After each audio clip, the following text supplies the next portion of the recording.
Guys, mahaba-habang biyahe din, almost 2.5 hours. Kami car lift from Electra, Abu Dhabi up to Dubai Terminal 1. So yun, nakapila na kami sa check-in counter because ang flight ng Singapore Airlines is 8 PM. So nag-open na sila ng counter at 5 PM. So yun, nakapila na kami guys. So continue to enjoy the video guys. So pupo muna tayo rito, si Mrs. yung nakapila doon para makapag-vlog tayo guys. Ayan, sa likod dyan kami mag-check-in for our Singapore flight at 8 PM. So yun guys, buti na lang ako si Mr. Magtanong Gunigundo.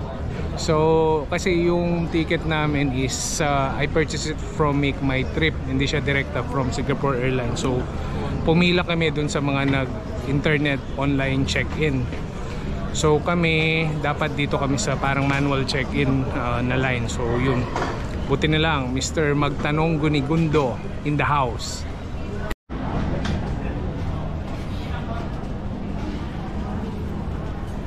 Yun, tapos na kami dun sa e-gate tsaka dun sa immigration. So nandito na kami sa mga gate. So dun kami sa D13. 6 time check, 6 PM pero 8 pa ang flight. So sasakay muna kami ng metro patungo doon sa D13. Ayun yung metro. Yan, ganyan ka-cool ang airport ng Dubai guys. Sakay muna kami ng metro guys papuntang D13. And obnoxious screens in the concourse. Thank you. Train guys.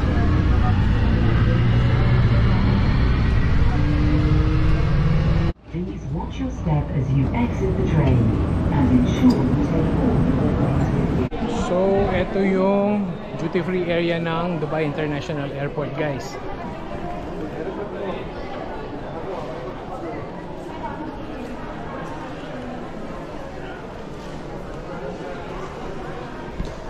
So, ganda, diba? So, hanggang window shopping lang tayo, guys.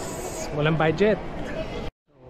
Guys, punta muna tayo sa Marhaba Lounge for some drinks and for some dinner.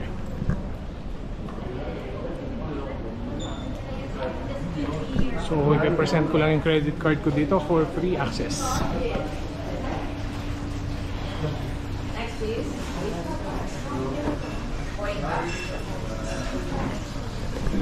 Kakain tayo dito, guys.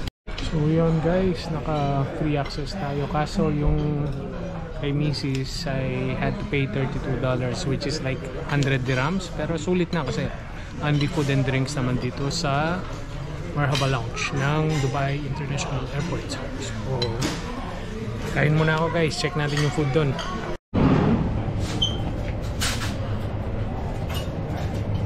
So kain muna tayo dito guys. So guys, ito yung kinuha ko sa buffet area guys. So kumuha tayo ng salad, ng parang butter chicken, like okra, lettuce, tapos sa beef biryani. Kumuha tayo ng Amstel beer, tapos may mga sandwich. So let's begin guys, kain tayo. Round 2 na tayo guys, check nyo yung kinuha ko guys.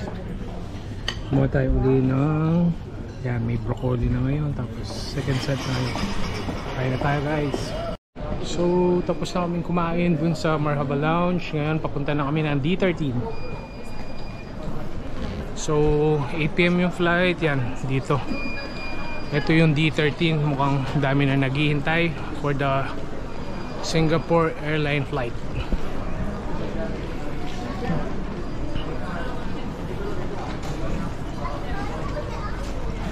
So meron pa kaming around, time check is 7:25, meron pa kami mga 35 minutes to wait for the Singapore Airline to come. Ito yung D13 guys. So tambay-tambay muna kami dito while waiting to board the plane guys. Ayun guys, boarding time. So please pray for all of us for safe journey.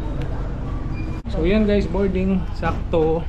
Yung palang seat namin di magkatabi. So in-upgrade pa yung seat namin na magkatabi kami, 56A, 56B, near the window. Tapos maluwang yung harapan. So yun, praise God for the blessing guys. So boarding na kami ng Singapore Airlines guys. See you in 7 hours or 8 hours Singapore. Gala kami doon.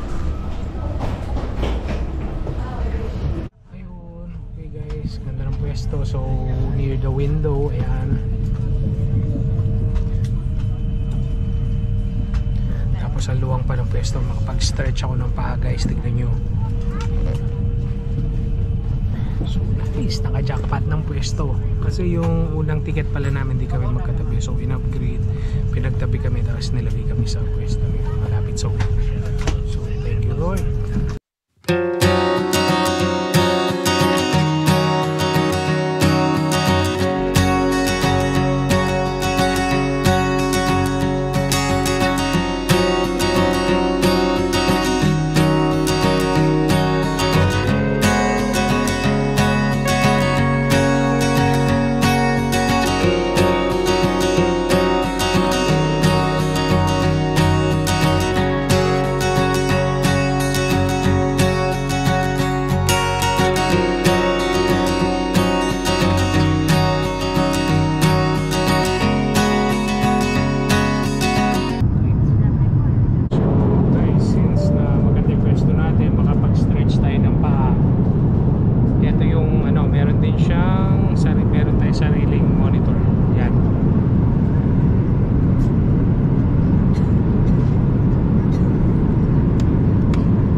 Monitor na sa ibaba ng seat. Nagtanong ako dito sa harapan ko kung paano niya na pull out yung monitor sa harapan niya. Yun, so ganoon. So nagbigay din sila ng nuts, tapos nag-offer ng wine, ng drinks. So habang nag-enjoy ka sa movie, nakalimutan lang namin mag-request ng headphone. Kanina namimigay pala dun nung pagpasok dun sa main door. So mag-request na lang kami sa stewardess ng dalawang headset. So nakikinig na ako ng earphone. So panonood ko ito, meron silang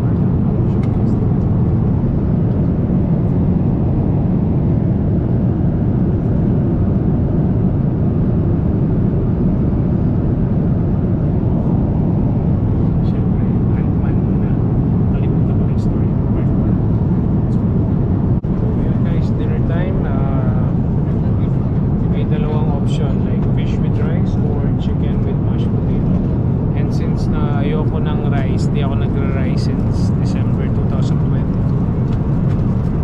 December 2022 hindi na ako nag-rice to. So nag-order ako ng chicken with mashed potato. Ito siya guys.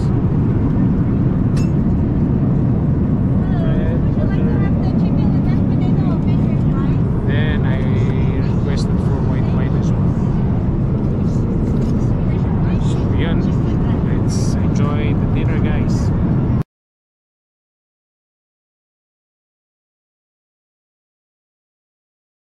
The next day.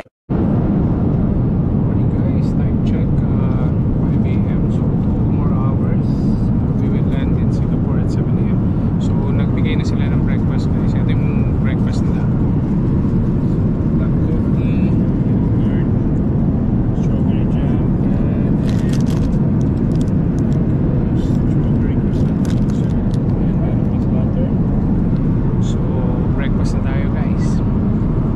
A few moments later. So guys, good morning. Time check 6:35. So ayan, may sunrise na guys.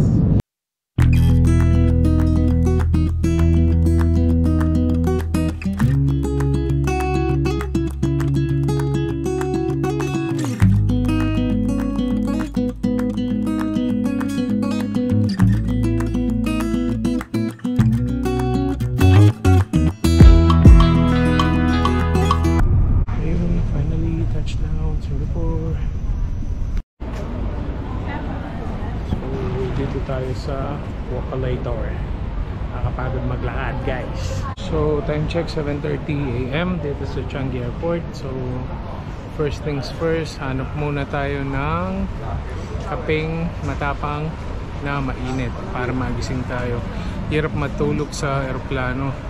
It's a 7-hour flight pero talagang napakahirap matulog sa aeroplano talaga. So ganon. So hanap na lang tayo ng kape pampagising sa atin. So mukhang masarap yung kape dito guys, pinipilahan. So guys, ito yung duty free area ng Changi Airport, Singapore.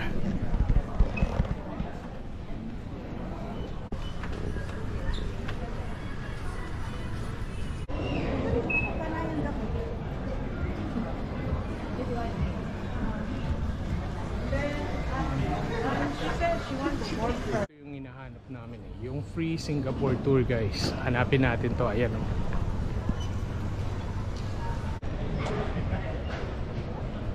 So guys, yun, nag-fill up na kami ng SG arrival card. So required yun para makapasok ka sa immigration, makalabas ka ng city. So yun guys, nagpas na kami ng immigration, na-fill up na namin yung SG arrival card. So time check 8:30, ang flight namin is 7:30 PM. So pwede kaming gumala hanggang 5 PM dito sa Singapore. So bili lang kami ng train ticket para makapunta dun sa Marina Bay Sands at dun sa Merlion guys. At maghahanap ng lunch later pag ginutom. Okay guys, see ya! So yun guys, waiting na lang kami sa metro. Nakabili ako ng 1-day pass. So for 22 Singaporean dollars, bumili ako ng dalawa for 44, pero pwede daw naming i-refund yung 20 Singaporean dollars. So pagdating ng metro, baba lang kami daw sa Expo Station, transfer papuntang Marina Bay Sands and Merlion. So see you guys. Ito guys, sakay namin ng metro to Expo Station.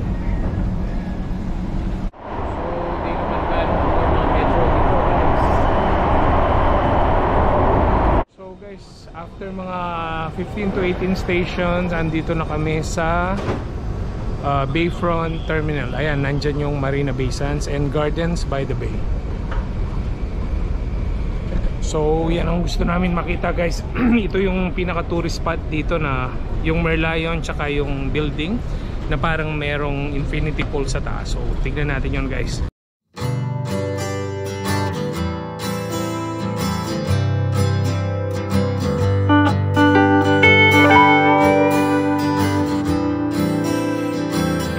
So ito, dito kami sa baba ng Marina Bay Sands building.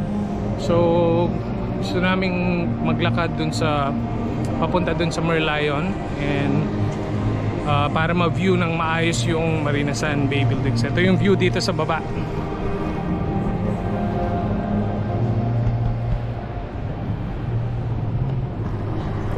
So lakad-lakad lang tayo guys. So yun guys, after ng mahabang metro ride around mga 15 stations, ito makikita natin ng malapitan yung Marina Bay Sands. Ito ang famous landmark ng Singapore. Ito siya guys.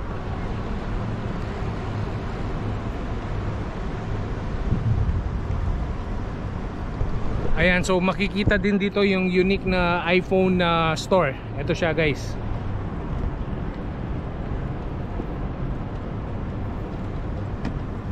And from there, makikita natin yung Merlion, pero medyo malayo.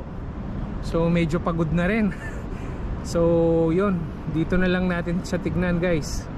So meron din dito yung LV store, yung Louis Vuitton store. Ayan, nandito siya. check din natin. So ito yung 360 view guys ha, pakita ko sa inyo ha.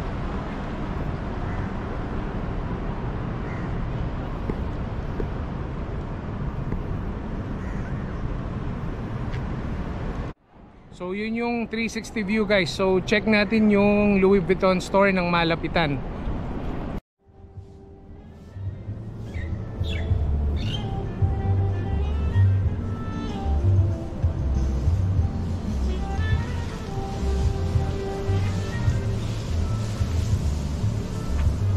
Guys, check nyo yung mga brand dito, mga sosyalin. Versace,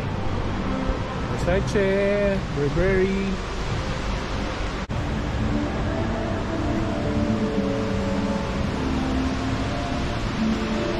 Check natin yung fountain guys dito, ang ganda oh.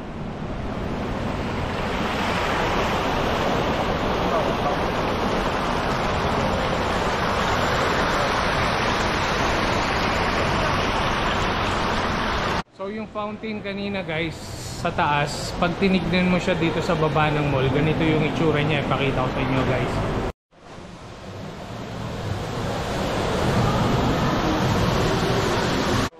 Siya guys, tapos merong parang coffee shop doon, ganda ng view. Ayos guys, lupit talaga ng Singapore. So parang Grand Canal pala siya, connected siya guys sa buong mall, tingnan nyo.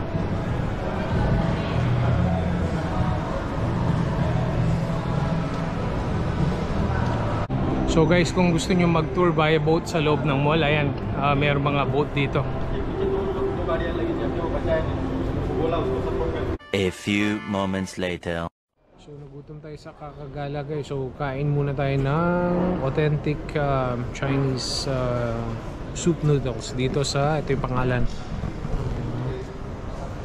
Go Noodle House. So nag-order kami ng mga bestseller nila rito. Try natin guys, okay? Ito ang view, ang ganda pa. So sa balcony kami guys. So itong in-order namin guys, naumpisan ko na. Sensya na, gutom na.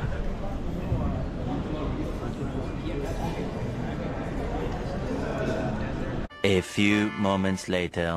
So guys, check natin yung the jewel of Changi Airport, yung large indoor waterfalls saka parang rainforest. Ayan.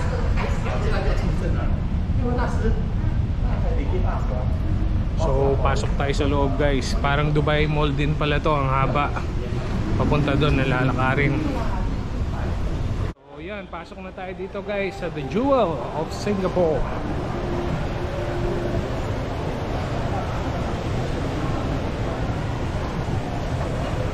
Ang daming kainan dito.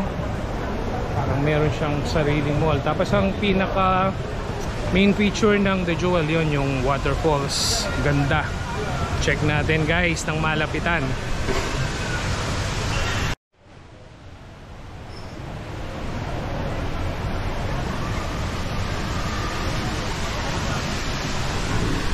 Check natin guys, ang ganda oh, ang ganda ng view, parang ano, nasa rainforest ka guys.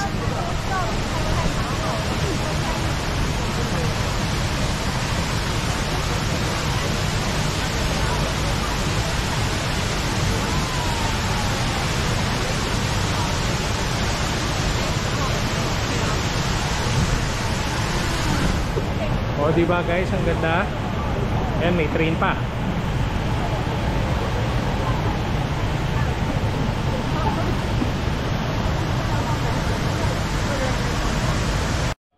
Try natin sumakay dun sa Skytrain guys para makita natin ng malapitan yung indoor waterfall. Try natin, ito mukhang dito siya.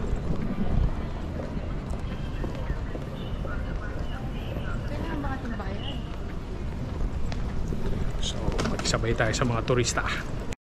So yan, 1 minute to go, padating yung Skytrain. So dito siya. Try natin para ma-experience natin sumakay ng Skytrain guys. Ayan, sumakay naman ng Skytrain guys. Check natin yung view guys.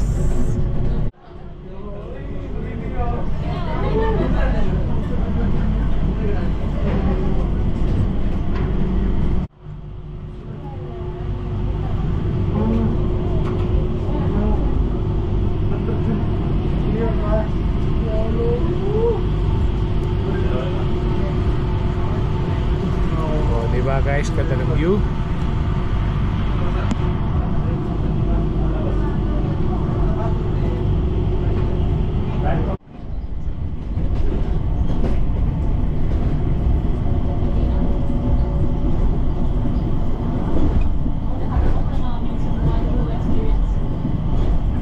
A few moments later. So guys, bumili tayo ng kopya ng mga Singaporean ito para matikman natin guys. Iba-ibang flavor, may mga red bean, tapos may salted, iba-ibang flavor ng kopya ng mga Singaporean. Ito siya guys. Saktong pang merienda at partner sa kape guys. Siyempre bibili rin tayo ng ref magnet sa lahat mga travels natin para may remembrance. Ayan, ref magnet na Singapore. So dati bumili rin ako sa Armenia, sa Georgia, basta sa mga countries na napupuntahan ko, bumibili ako ng ref magnet at souvenir. At given na yung Dubai, of course, Dubai and Abu Dhabi, taga doon kami sa UAE. So hopefully I can see more countries. Pero kailangan natin ng budget dyan. So let's pray magkaroon ng budget sa pagta-travel and we can see the world. So guys, this concludes my vlog here in Singapore. So all I can say is napakaganda, napaka-modern, napakalinis ng Singapore. And I encourage you guys to visit this country. Grabe talaga. Mag-enjoy kayo at sulit na sulit ang travel nyo. So continue to please like, share, and subscribe to Angel's Travel TV at iba pa so I can make more travel videos for you guys, okay? See you on my next vlog. Bye!